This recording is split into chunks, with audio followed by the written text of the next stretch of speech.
Parshas Chayei Sara. What's the deal with the stories?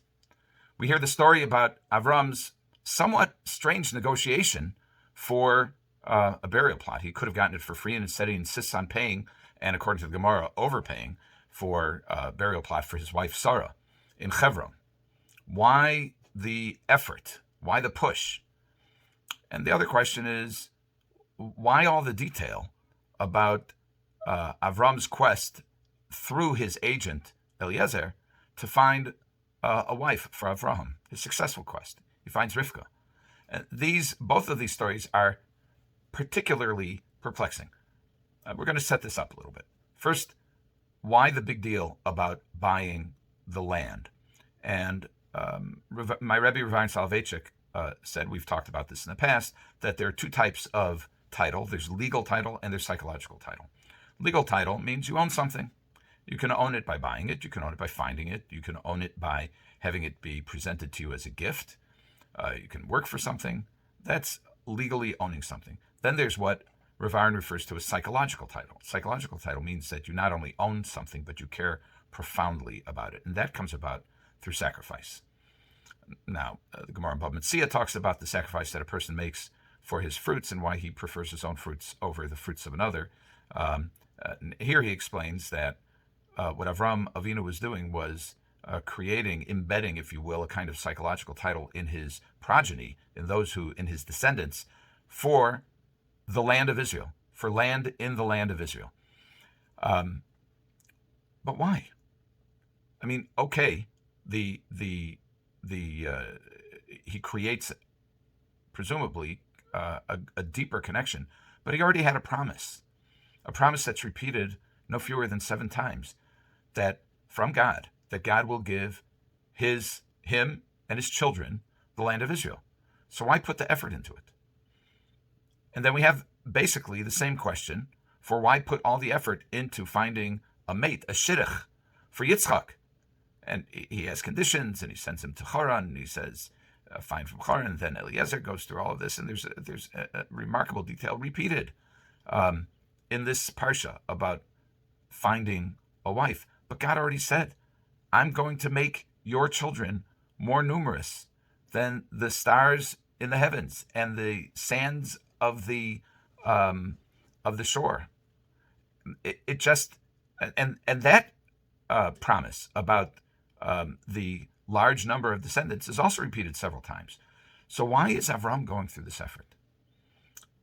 Rabbi Jonathan Sachs, Zichron Baruch Hu, whose yahrzeit was just this past week, says in his book, Lessons in Leadership, he suggests that there is that the Torah is teaching us a fundamental lesson here, which is, despite the promises at the time, when Sara passed away, Avraham Avinu didn't own one single inch of Eretz Yisrael. And he made efforts.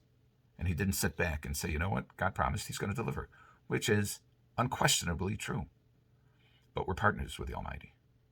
And if God says something is going to happen, then if we can do something about it, then it's incumbent upon us to make the efforts to do something about it.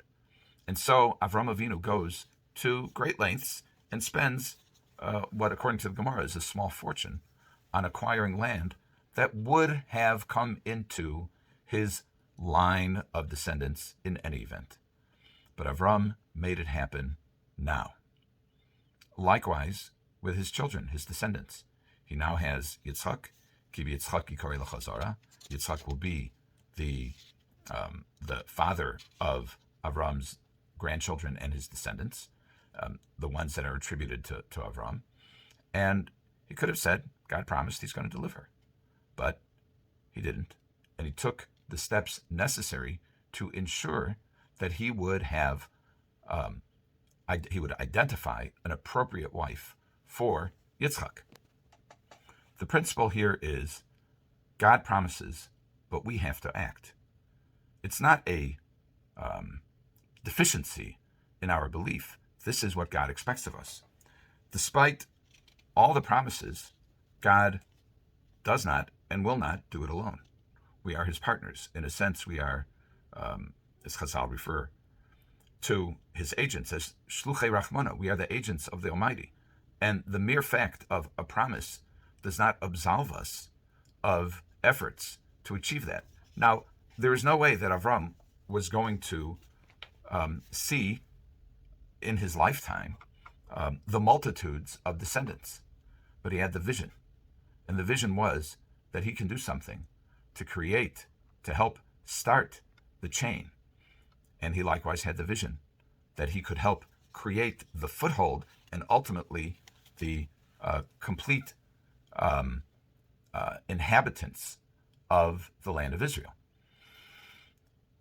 This is sometimes a challenge when a person sets out, especially a leader of a family, leader of a community, leader in the shul, sets out to accomplish something, and he realizes that what he or she can accomplish is limited.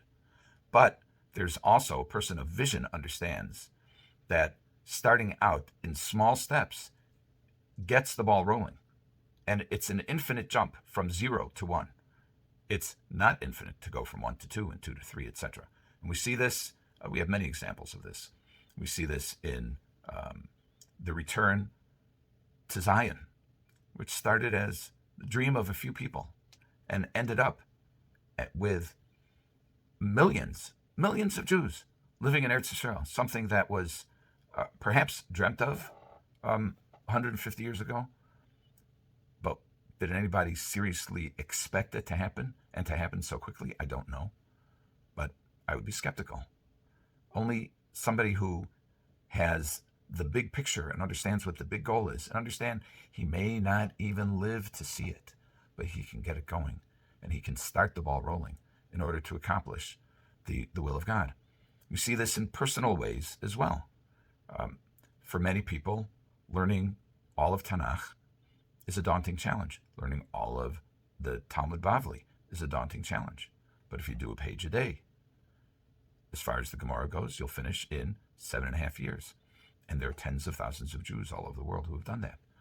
And when it comes to Tanakh, if you learn a chapter a day, you can finish in 1.5 years.